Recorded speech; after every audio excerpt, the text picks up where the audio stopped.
One of the things I think that Top 5 kind of deals with very effectively is the repetitive nature of Hollywood, and kind of what the studio wants and also what the fans want.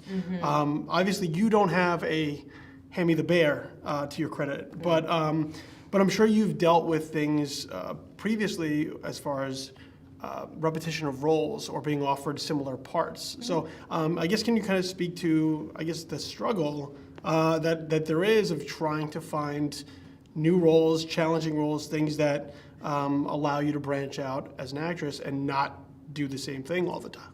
Well, I mean, it depends if that's even what you want to do, because some people really want that. You know, they want that 15 minutes in, I'm going to do that smile, I'm going to do that head wave and that wink and that, I'm going to tell that kind of sassy joke or do whatever it is. And so, like, you can count on that. There's certain actors and actresses that like 5, 4, 3, there it goes, okay. Like, and that's, maybe you're doing a bunch of rom-coms and that's your thing, but there's also the other people who like to switch it up and do maybe the more character actor-y thing. Like, there's all different kinds of stuff. And so, for me, I grew up, I started off in independent film and, and trying out different things. And as much as I might want to say I'd like to do this next, unless I'm writing it or directing it or producing it, most likely that's not going to actually happen. I'm at the mercy of what the studios are saying they want to see next and what they're going to put out, what film has done well, and now they're going to try to make 10 copies of it. What writer actually got something and developed it and made it possible for me to even read for it because they didn't say that this has to be a blonde.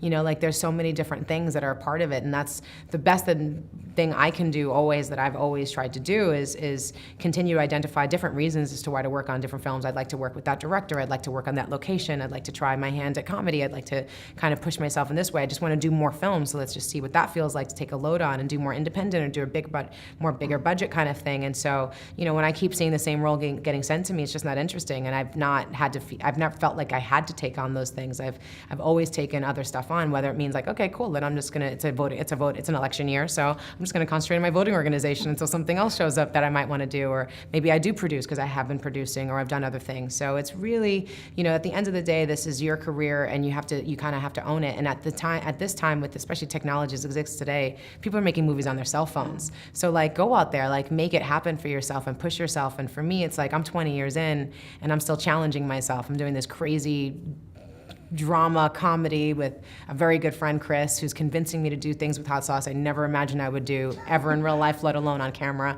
And and here we go, and it's fun and it's amazing. And so you can look at a lot of the negatives in there, and they absolutely do exist, and they're really, really hard. But you also got to push yourself and say, well, then don't say yes. Let me ask you about. Obviously, as an interviewer, it's brought up in the film about you asked specifically for rigorous honesty. Yes.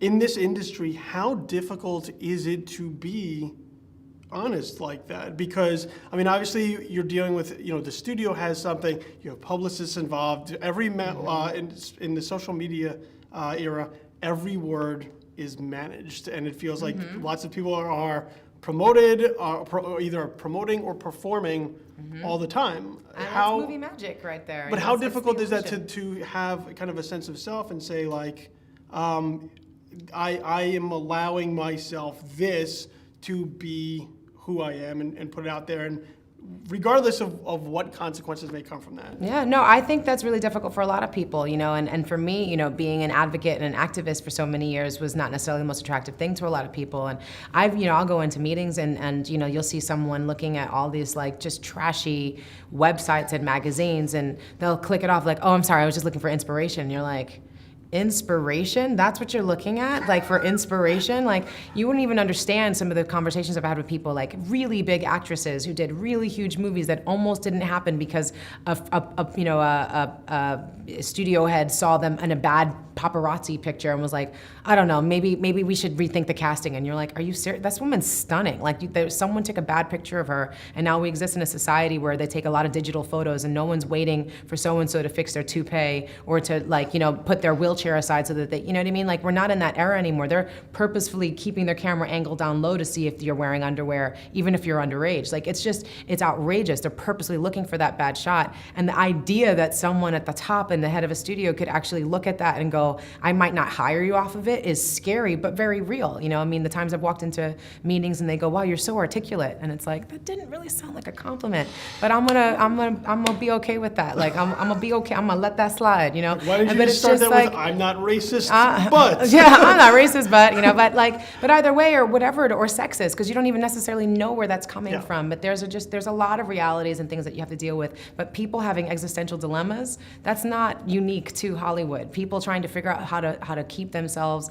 and be themselves and know who that is, and that so that therefore they can stand up for it. That happens in every industry around the world. Like that's an issue that's one of the reasons why self-help books are so proliferated around the planet. I think there's a reality of people feel lost a lot, and this industry can be incredibly daunting because it is the illusion, and there is so much rejection that's a part of it, and you didn't get this part, but this person did, and why and how many times I've looked at something and then be like, well, Rosario, you gotta wear at least a tank top or something in the audition. I'm like, I've been naked in films. Like, what about, like, if I wear a turtleneck is gonna confuse you? But like, the reality is like that people have so little imagination sometimes in this industry. It's baffling. And you're like, I really have to hold your hand through this. I really have to wear the wig to show you that I can be bald and actually still have hair. Like, that's a concept to you that's difficult for you to grasp. Okay, let me go with that. And that's whatever hurdle that I have to jump over and a lot of other people have to do. And if it's too much for you, then do something else, because the reality is that's not gonna change anytime tomorrow. Like, it's really an issue for a very long time to come. And I think more people need to be a part of that process. More people need to be making content. More people need to be putting out their stories out there that aren't being told. And the audience is there, the space is there for it. People are starving for content on all of these different websites and all of these different channels, and it never was like it was before. So I feel in many ways I feel very excited about that, and I see a lot of promise. And as difficult as it's been, I'm looking at a lot of people who look like me now in this industry that did not exist before.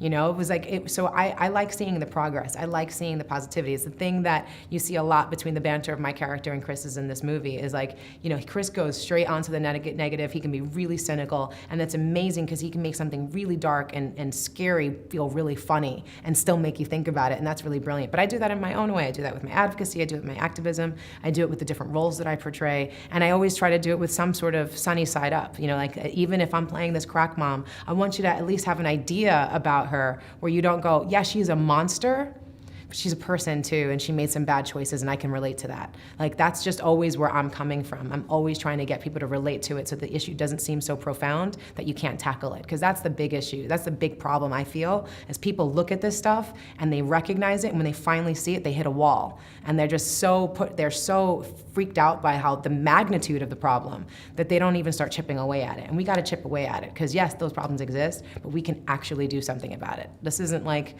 solving cancer, you know what I mean? This is getting people to know each other. And that's the whole point of making movies, is storytelling so that we can get to know each other better. So we need to do that better in our industry, because it'll only help us to tell those stories that much better.